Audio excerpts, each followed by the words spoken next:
We just left the theater from Dune Part 2 so recently, just now, just got back home. The most recent possible. Popcorn in my teeth. We are ready to talk about this.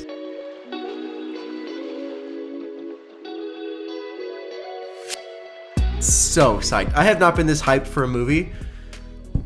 I can't even think. Maybe Avengers when it came out.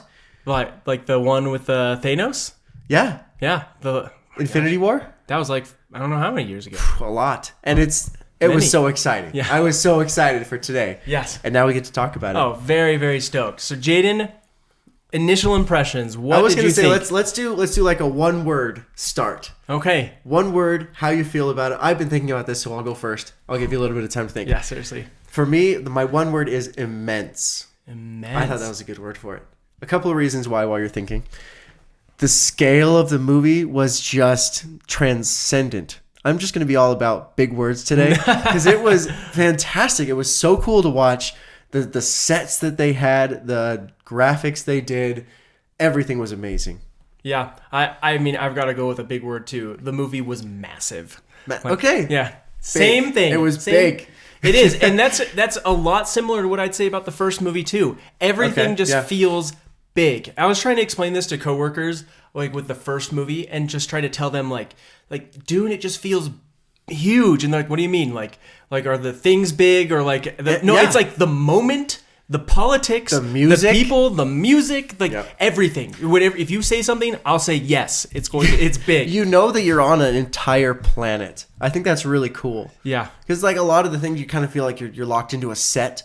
But it's just everything is so, the scale is just absolutely incredible. Yep, and that 100% carried into this second movie. Yep. And it was just huge. I really liked that part of it. Any other first impressions? The movie tended to be a lot more dark than I expected. It was very dark. It was very dark. I don't know if it was the readers of the book when I was going through the book and everything, but it just felt like a little bit more light and not near as dark. But I don't know. It was just the coloring as well, but just like the feeling was just very dark. I think it was the focus on the Harkonnens. I think something that they did that I really appreciated in the movie is something that I didn't get out of the book, but I think clicked better in the movie, which is also kind of rare. Wow. Is the fact that the style that they used for the Harkonnens and the style that they used on Arrakis was just so contrasted. Yeah. Whether it was just like the type of film that they used, but even like it was all modern machinery on the Harkonnen planet, right? But then over in Arrakis, it was like dirt, dusty, like everything was just so different. And I think that was really cool to see, like the completely different houses, I guess, or groups of people. And it was cool to watch that contrast play out as they were battling and as their troops came in. It was cool. Yep. And so I want to jump back to the beginning of this movie. And so my first impressions coming into this movie was like, this movie is incredible. I could not believe the scale again. But from the just first scene? From the very first scene, the way that they portray people, like how they're fighting, the way that they live on this planet, and like it's a fight scene from the very beginning when they have the very beginning. And I think it was just a combination of the music and like just the tactics that they're using. It just is different than any other movie that I've seen. And this Dune movie, like, it's just so good with how they make it very alien. It's very otherworldly. Like, we're going to say this 100 times, but like, it's just amazing how they can use artwork to make something so out of this world by someone who lives in this world, you know? Yeah. All the sets were on Earth. Yeah. That's actually a really good point. The first scene to me was a really quick reminder. It's like, stop focusing on the book. Because I know we just read the book. We have our reviews out on the channel. And it's like, I was thinking, okay, where's this scene? Like, where are we starting? And it was actually kind of a generic scene. Yeah. It was not really like a specific element of the book. So I was like, okay, stop thinking about it. Enjoy the portrayal of the movie. And I'm glad that I did that. And we'll talk about this, I'm sure, in probably 30 minutes. But yeah, with the end and all that stuff. So yeah, first scene was a great reminder to me that like, this is a movie and this is an adaptation and it is artistic. Yeah, I can appreciate that. Well, and what's really cool is the book, I feel like, does a bunch of skipping around of timelines. And the movie did a great job at filling in of how they got to that point. Yeah. And like throughout the whole movie, you're seeing there are massive spoilers in this podcast. Oh, just so you know. We're a couple minutes in. That's a good time to remind everybody. There are massive spoilers. But the whole scene's, like, all in the book, it kind of skips forward 2 years. Yeah. And it doesn't even do it 2 years, like, at all in the movie, which is kind of interesting on its own. We'll get there. Yeah, we will get there. Yeah. But it was so fascinating how they said, like, okay, we're not only going to show you how the book just skipped, like, okay, now Paul's a leader. We're going to show you how Paul becomes a leader. Yeah. How he becomes one of the Fremen instead of just having it happen in a snap of like the pages and going forward 2 years. And they talked about a few of the elements that happened, like we already said spoilers, so I can just throw stuff out there. They already talked about like the riding the sandworm. We talked about like the prep things. Those happen in the book. Like they talk about how he has to go through those trials, but those happen at the 2 year mark even. Yeah, and they talk about how he's been like training for that. So they almost I feel like when they made the movie, they were like, all these time gaps, we're just not going to do that. Yep. So we're going to rewrite as we need to just not do that. Yeah. Because, like the training, like learning the ways of the Fremen took that part of time. Like he was learning, he was assimilating, all those things were happening. And it kind of just happened in what feels like a week in the movie. Which I think they pulled it off. Like it was really good. I thought it was convincing to show like how he was learning and how quickly he was picking things up. And then it had, it's funny, they pronounced her name like Chani in the movie, and I've always pronounced it Chani. Doesn't the book pronounce it Chani? I can't remember, but I remember Chani. being I'm like, confused. that's fine. But I'm like, Chani. But anyways, I thought it was a good touch to have her show like Paul the way, and that's how they become connected and become lovers. Because the book also skips that. You have no idea how their relationship. Also, do you feel like that relationship was as strong as you expected it to be? I think they made it strong in the movie. Like you see, I think you see how it got there strong in the movie, but for some reason I actually know the exact reason why it felt stronger in the book. The exact reason why it felt stronger in the book is because they're already married by this point, and they're not, and they have a kid. I don't know if they're married, but like they have a kid. They aren't together. married. They're specifically not. Yeah, that's what I was like. It's a big part of the book. Big part of the book. Yeah. No, yeah, they have a kid together after 2 years, yep. and she's actually very supportive of him and everything. So I thought that was really fascinating, that change from the book. And also, like, the whole Reverend Mother thing. Well, I want to highlight the Chani relationship first. Well, that's what I was going to say, is, like, she doesn't like Chani in the book, but Chani's, like, always been really cool. Like, I don't know. That's what I was going with. No, you're totally right. Like, there was a big clash between Jessica, his mom, and Chani, whatever. But it was interesting to me because I feel like the relationship was not as strong in the movie, and that really kind of threw me. Because especially like when you get into the end scene and all like there's a lot of politics, relationships, religion woven through this book, which is what makes it a masterpiece, I think. Yep. And the relationship between Chani and, again, I'm probably gonna have to start saying Chani because this is a movie review. I know it's Chani. We'll say Chani. The relationship there, what was not strong enough, I think, as in its portrayal in the movie, to like warrant the end. Like it just felt like they were just not quite in sync. Whereas in the book, they're like partners. They have the kid. They're really strong. Yes. And even in that final scene, she's not worried about it. She like trusts him. She knows what's going on. But I feel like in the movie, she was like, I don't know. I don't know about this guy. And it even ends when she's like leaving. Well, it was fascinating to see how the movie ended because it ended with things that we did not read in the first book. It made me immediately think like, well, I got to read the second book to see what happens next. I don't know that it's a second book thing. Well, okay, I'll give you the one clear example. Okay. Is all the houses that come to witness like what's going on. We do not know what they decide at the end of the first book.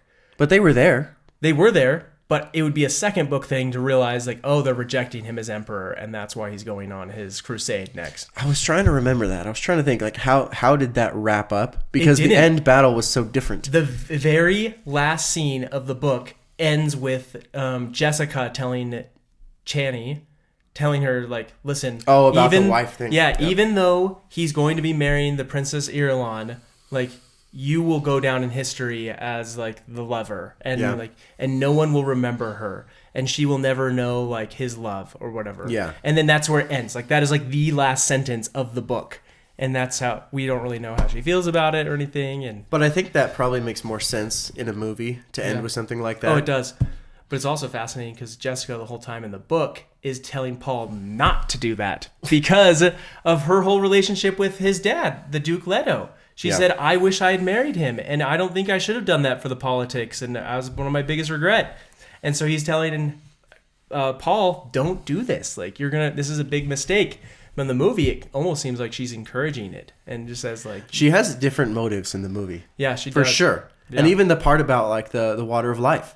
Like, she did not approve of him taking the water of life in the book. She was very angry about it. But in the movie, she's like... She convinces the person to let him have the water, and she's like, "Go drink it." I'm like, wow, you're not okay with that. So there were some diversions. I think. Talk me through your impression of, yes, it is different than the book. How did you feel about that? Yes. Okay. So it is the only thing that let's talk about one more difference from the book that kind of... A specific difference for the overall? Okay. Yeah, a specific difference. So my wife, Malia, was walking out of this movie, and she said the one thing that I didn't understand with this movie that she really liked the movie.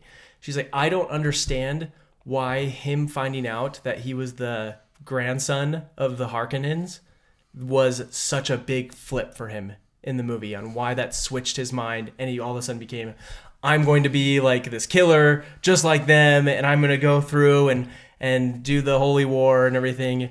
And the answer is that's not why he flips. Yeah, exactly. I'm like, that's... Yeah, I know.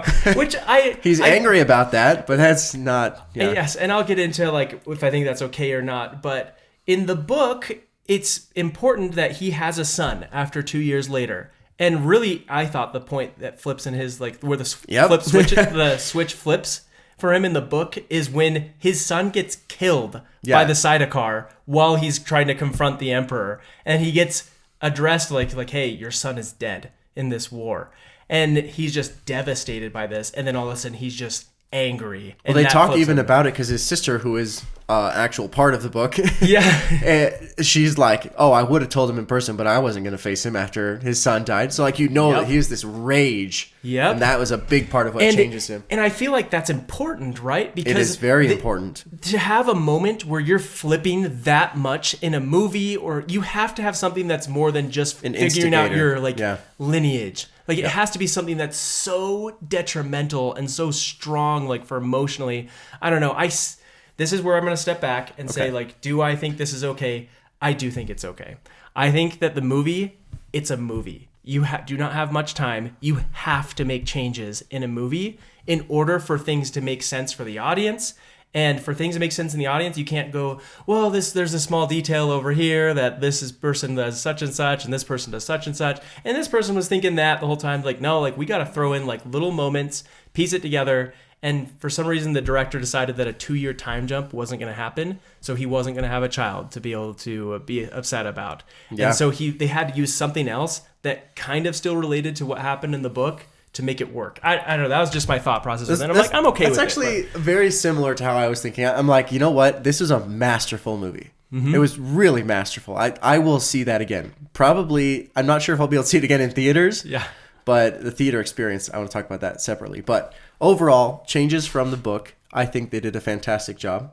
Like, if I was the director and I'm like, we can't do the 2-year time gap for obvious reasons, like with ages and all these things are going to mess with everything.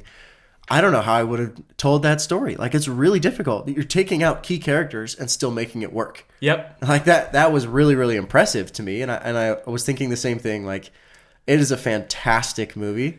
I think it's aided by the fact that I read the book. Mm-hmm. Even though it's different, I do appreciate the fact that I have more context on the politics. The only thing that I would tell people as far as like, obviously enjoy everything about the movie because it's fantastic. Yep. One of the best movies I've seen probably ever. And that's a big statement. It's true. That's awesome. It's phenomenal. Yeah. I think taking them together, I would probably say that. Yep. But that being said, don't hesitate to read the book if you want to. Yeah, you'll get a lot more interesting. And it diverges a little bit, and you'll kind of enjoy that. Which I want to jump into one other part where I like realized this. I'm like, okay, Malia, did you understand this in the movie? And I feel like a lot of people might have missed this. Is when Jessica first becomes the Reverend Mother and she drinks the water of life. Mm-hmm. She goes through this experience where like she like convulses and she's surviving the poison. She's like, yeah, like I thought that Jesus just survived poison or whatever. But I'm like, do you understand like what happened there? And what happened was all of the Reverend Mothers of past, including that one was right there, was passing all of their knowledge and experiences to her. And she's like, yeah, I heard them say that in the movie, but I didn't really like. I say they did when did that mention happen? it. Yeah. Like, she's like, I never saw it happening. And I'm like, well, that's the big problem. That's what happened to her baby in the womb. Yep. Because she was passed the same knowledge that the mother was, which made her But she basically wasn't like born an yet. old person that wasn't even born yet. Yep. Which is crazy. And that's why she's able to have these conversations with the baby and everything. Yep. And so kind of a key fact to the movie that was like my other small critique to the movie that they didn't, I feel like, cover quite enough. I thought they were going to. I thought right after they're like, oh my goodness, what have we done? She's pregnant. I thought they were going to mention like, now this unborn child has the memories of thousands of years of history. Yes. But they didn't, they kind of just cut right there. And that's exactly what Malia said. Like when they said like, oh my gosh, she's pregnant. She was thinking, oh yeah, they were thinking like it might kill the baby. Like that was the only concern that she was thinking about. It was a big concern. And they were like freaking out about the fact that she was pregnant. And I think they could have done a little bit more with that by having having Jessica walk out, and people were like discussing, is this like actual prophecy or is it a fake thing? And say like Jessica comes out and is like, she knows all the same information that the Reverend Mother does, to like kind of show to the audience that's what she gained, but also to like show like a little bit more Stilgar would be like, see, she knows, and like that. That would have been an interesting little add to it, but I don't know. I think there are some parts, you're like, you only have so much time in a movie to convey what you need to convey. Oh, you really do. And you're going to miss stuff. I think even when I watched the first Dune, so I watched Dune before I read the book, then I watched it again before I read the book, then I read the book, then I watched it again. So you can watch it 3 times if you want. I think what's interesting is I learned a lot more the second time I watched it, even before I'd read the book. Then I read the book, and then the next time I watched it, I'm like, oh man, there are so many like 3 or 4 word statements that they make in the dialogue that convey massive elements of the story that you just don't catch if you don't have the context of the book, or at least have someone have told you a little bit more about the history and the politics and the religion and all that stuff. I feel like that when I watched it the third time with my wife, that's when we were able to say like, okay, wait, hold on. What house is this? Like what's the point of a house? Like how does the emperor fit into all of this? And talking through that, I think makes a big difference in understanding. Oh yeah. Yeah. I 100% agree. Okay. So I want to talk about the theater experience overall, because that's some movies, you sit on your couch at home, but I think this is a movie for me personally. The theater is a huge step up. You feel the vibrations of everything that's happening, and that is awesome. Oh man, yeah, I would agree with that, and it makes sense too, because he's recently found out he's very good friends with Christopher Nolan, the director of this movie. He did a bunch of interviews with Christopher Nolan where they're just chatting back and forth, which is amazing. That'd be cool. Now my 2 favorite directors of all time. But those guys are both all about the movie theater experience. They have built their movies to be seen in a movie theater. And so you gotta see this in a movie theater, especially with the immense scale. It has so much more value when you're there with a big screen. It does. It does. Like, I can't even imagine. I was thinking about this when we were leaving. I'm like, can you imagine like 2 years from now when people are on a flight and they're trying to watch this on their phone, just like, peering at it? I can't. Like, that's not going to be anywhere near the experience you get in the theater. Yep. Unless you have those AirPods Pros. Spatial audio. I know, dude. The spatial audio actually makes a difference for these kind of movies. I don't even know if I've ever heard spatial audio. I've done it with the first Dune movie, and it is awesome. Okay. It's really cool. I'll have to show it to you. Well, sound design is a big one, right? Yeah. Because there's so much, like, the difference between dialogue and the explosive audio. Well, yeah, and that's why I think it helps to have very good audio, because this is Hans Zimmer, man. Like, this is... Absolute legend. He did an amazing job with the score of this movie. I was just so impressed walking out. Like, that's one of the reasons why this movie just is so good, is because it's a huge reason. I don't think we realize how much of an impact the music makes on a scene, just like how powerful it is. And I mean, there are some powerful scenes in that movie, like some that absolutely blew my mind. You're just like, you're feeling it. You're in there. What part blew your mind? Both times when Paul was just kind of berating the crowd, but making it like, I am the leader here. Yeah. And that was insane. Like, he was raised as a duke, but I don't know if you remember, there's a conversation that he has with his dad right at the beginning of the first movie. And he talks about being a duke and being a leader. And I think it's a really cool scene because it applies a lot to this. And he basically says something along the lines of, the best leaders are the ones that don't seek after it. Yeah. Right? They're like, but they accept the call when it comes. Oh, interesting. I think it's a really wow, cool... dude, I love that. Because at this moment, he's recognizing that the call has come to him as like their leader, as their spiritual and military leader, basically their messiah for this this culture. And he's like, this is something that I have to accept as a leader, and I have to do this. Like, this is something that I'm called to. He didn't go to Arrakis thinking, oh, I'm going to lead the Fremen, but he accepted that, and he did it in a big way. His conversations, he was like, oh, it was so loud and powerful, and the music underneath it was crazy. Oh, very cool. And the way he presents it too, where he's like calling people out, he's like I see your future, and everything, and just like confirms to everyone, and he just says like, I am the Lisan al-Gaib. Like, yep. Very cool. Oh, crazy. Yeah. Well, so there's 3 different, I'm trying to remember all their names now. There's 3 different like prophecy type thing. There's Muad'Dib, which was like his name as a Fremen, basically.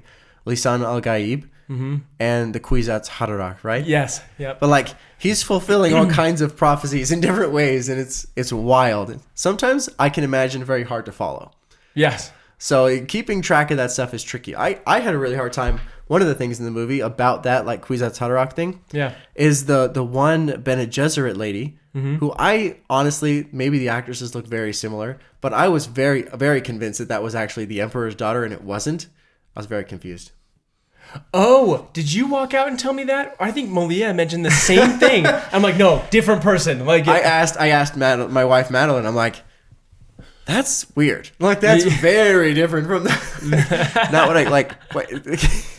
Yeah, so they're different people, and I didn't recognize that at first, and I'm glad I asked. Yeah, very different. Well, and it is funny. I love how they make like the Bene Gesserit like people. They are old as dirt. Like they're so they're ancient, freaking old, dude. Yeah. The one that they meet out in the desert, like they're like, yeah, she's about like ready to die. I'm like, yeah, she's like gonna keel over like right there, like 150 years old. Yeah, I know.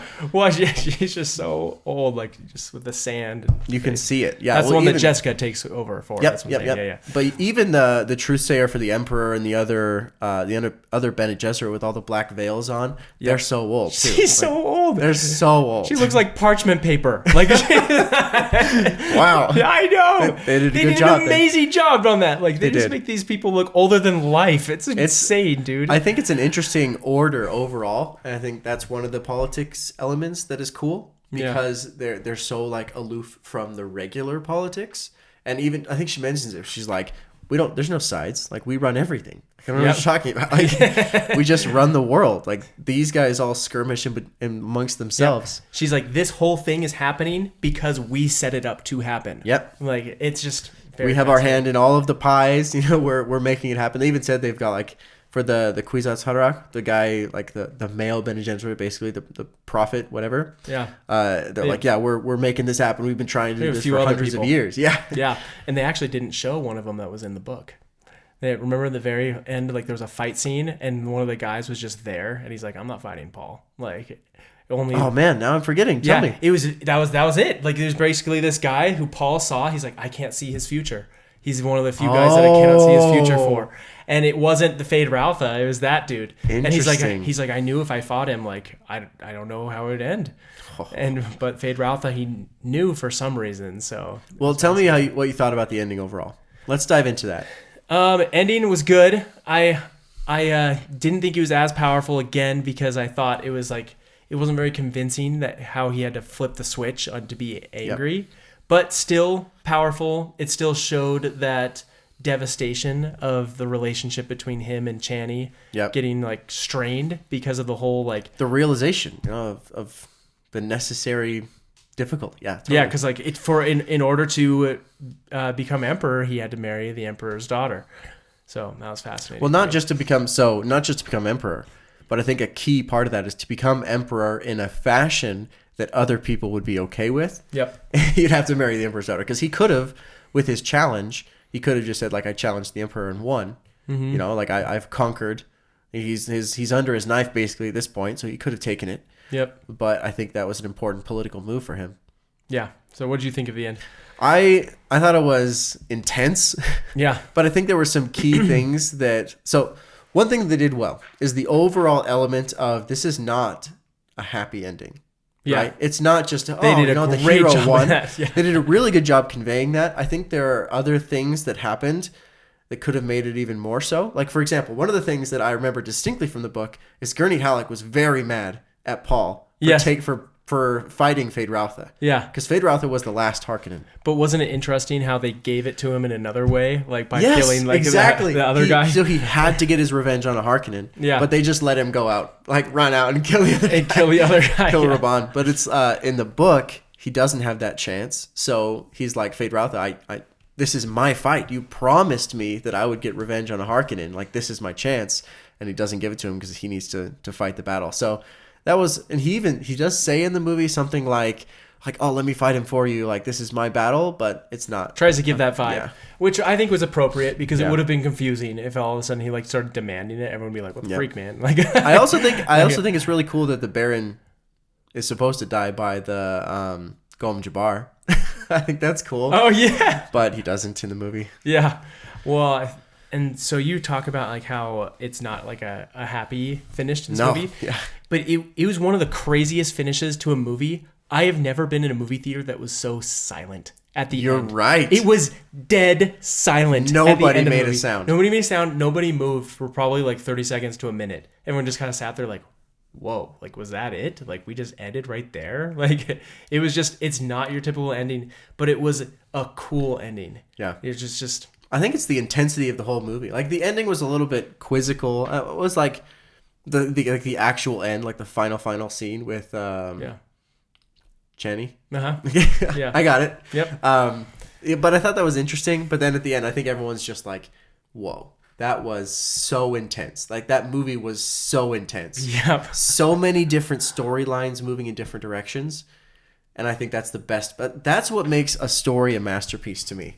Is the element of realistic conflict between real characters. Yeah. If that makes sense. Like, yeah. Feyd-Rautha, the Baron, Raban, they were real characters. Like, they had their own incentives and intensities and quirks, and dude's kind of creepy. Austin Butler did a phenomenal job. Making them so creepy. So creepy. And just like, he did an amazing... I would be surprised if he doesn't get some sort of award for that performance, because it was good. It was very good. Like, the level of acting in this movie, incredible. You understood that he was... They're like, yeah, he's psychotic. That was probably the best psychotic acting I've ever seen in my life. Yeah, I'm like, he's a psycho. Crazy. The dude is just crazy, and it's not like crazy like he's bloodthirsty, loves pain. Yeah, like, that's a dude you do not want to be in the same room with, because like, even probably more than no idea what's gonna happen. Yeah, dude, it was crazy because the most psychotic performance I'd ever seen up to this point was Heath Ledger in the Joker. He felt even more psycho than the Joker. Like, I would probably be a little bit more unsettled being around, like... I think I would say very similar. I'd say he was more, like, twisted. Just dark. Yeah. Twisted and dark. Because he's in just, a quiet way. Quiet, but just raw evil. Yeah, dude. Just an evil person. Yeah, like, I do think Heath Ledger would take the cake from a purely psychotic, like, you think just so? Nuts. Yeah. Because he was crazy in, like, a flamboyant way. Yeah. Whereas Austin Butler and Feyd-Rautha is just like so dark and so scary.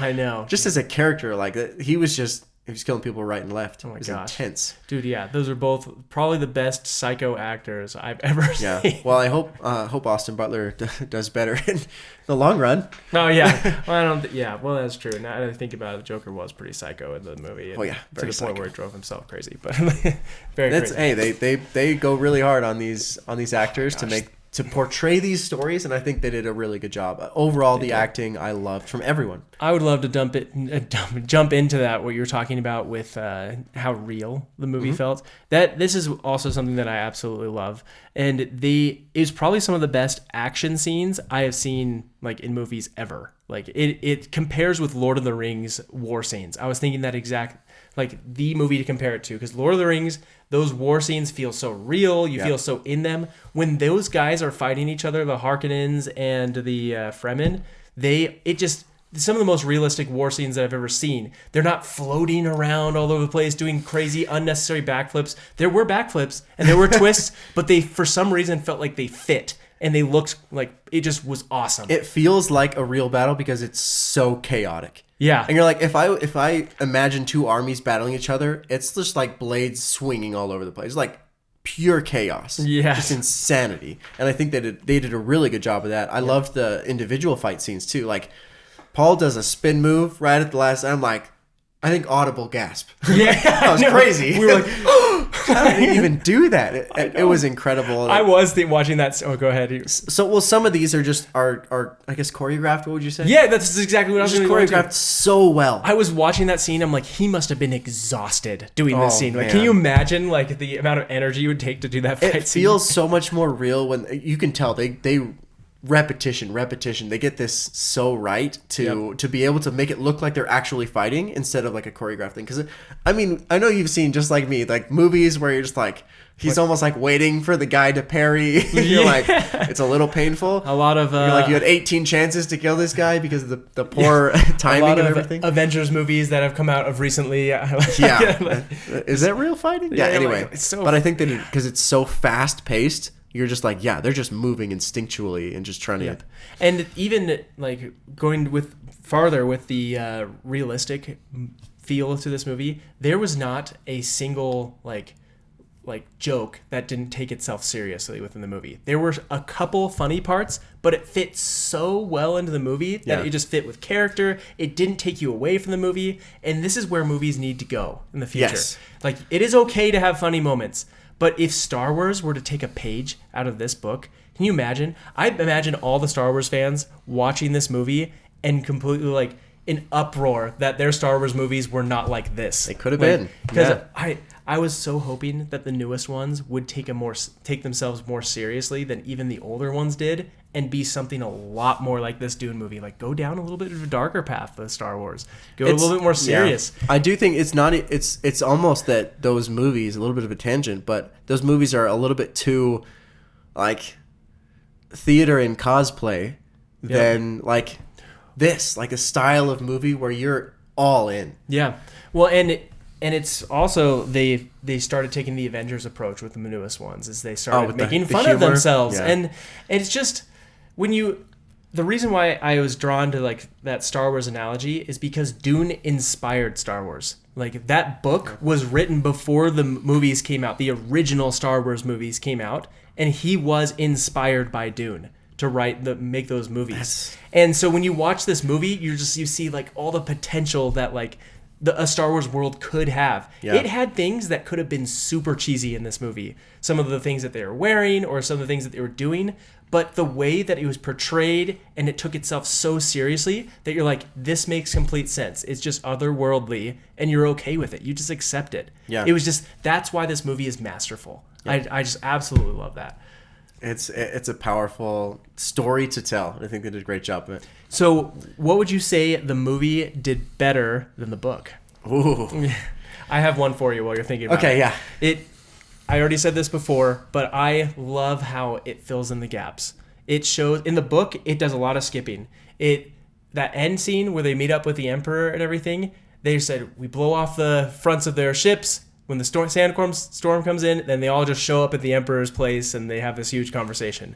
But here it shows, but there's like tons and tons of Sidakar guarding the Emperor. How are they going to get there? And so they show the battle all the way up. It just shows how you get to A to B. And it was very cool artistic liberties taken that just enhanced the book in that way. Yeah, I think one thing that I will say the movie did better is really show how hard it was for the Fremen to just follow him.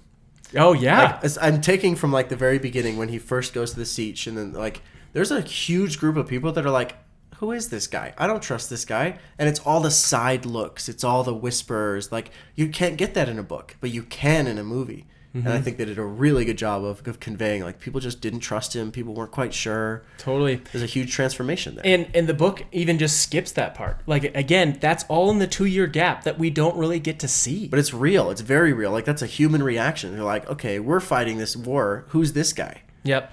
Again, like, huge kudos to the director, Dennis. last name Villeneuve. He just is able to do the same thing that Christopher Nolan does in all of his movies. He's able to take something that is fantasy and like not real, it's fictional, and makes it so real. And I think that's a mark of a What's great something movie. that they didn't do as well, though? Oh, again, it's just there's those couple scenes where I thought that they didn't explain them very well. Well, I had one more thing to add then. Okay, let's maybe hear it. 1.5 things. Yes. The first one is Stilgar. I didn't really like. Great character, great acting. I have no qualms with that. Yeah. My only nuance is maybe like the dialogue or how they did it, because I liked his funny moments. I think those were cool. Yeah. But he is the leader because he's the greatest warrior in their, like, that's how they chose their leaders, right? Yeah. He was the greatest warrior.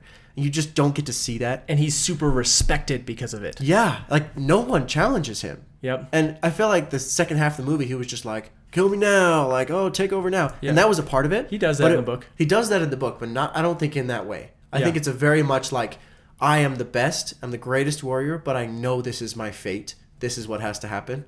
Instead of like begging for it, he was more like, this is what has to happen. And he was arguing with him. Like, it was a heated argument. Like, no, you have to take over. I wished that Chani respected Stilgar a little bit more in the movie, like she does in the book. Yeah. Like because she's related to him, isn't she? She's definitely related to Kynes. I might have missed that. She's the daughter of Kynes, and they don't talk about that at all in the movie, which makes sense because that could be confusing.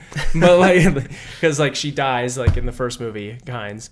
But anyways, Stilgar, like you said, is the most respected person. It seems like half of the country is like, he's from the South, so we don't care. Yeah, like, he's about just him. the leader. But he's like, just the leader, and he's a crazy religious enough guy. Of his battle scenes, like all of this stuff that he's the best of the best, and like you see Gurney Halleck, you see all these people like fighting and taking down all these warriors, but you don't see Stilgar get to do that. And I think it takes away from his character overall.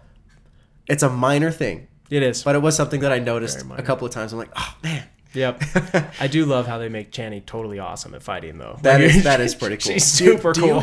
Did you have any questions about like because you read the book, you probably wouldn't have any questions, but I know I was asking my wife about this after, like, did you catch all of this about the water specifically in the Siege? So when they go into the Siege, you see like, what do you say, millions of decaliters of water. Oh, Basically, yeah. 38 million I know what you're decaliters. talking about.